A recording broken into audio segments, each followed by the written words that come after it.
Electron, কণা নাকি তরঙ্গ? এই কনফ্লিক্টটি এসেছে মূলত কয়েকটি পরীক্ষার জন্য।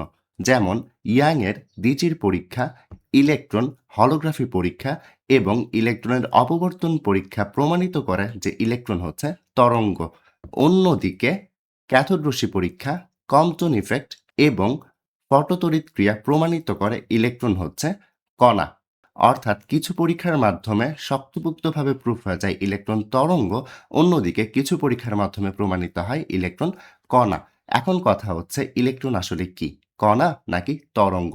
এই ব্যাপারটি আসলে বোঝা যায় ডি ব্রগলির সমীকরণ থেকে। ডি ব্রগলির সমীকরণ আসলে কি? ডি ব্রগলির সমীকরণ হচ্ছে এটি, যেটি হচ্ছে lambda equals to H by MV.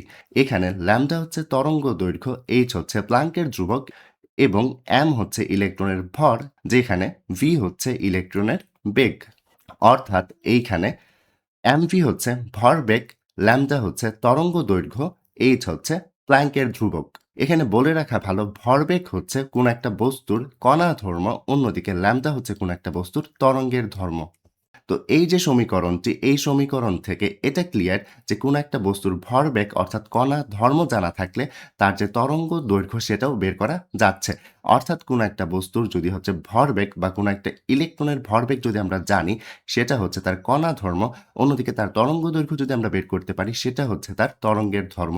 যেহেতু এখানে ইলেকট্রনের ভরবেগ জানা থাকলে তার তরঙ্গ বের করা যাচ্ছে, অর্থাৎ ইলেকট্রনের মাঝখানে তার কণা ধর্ম এবং তরঙ্গ ধর্ম উভয় বিদ্যমান। এটিই ছিল আসলে ডি ব্রগলির সমীকরণ।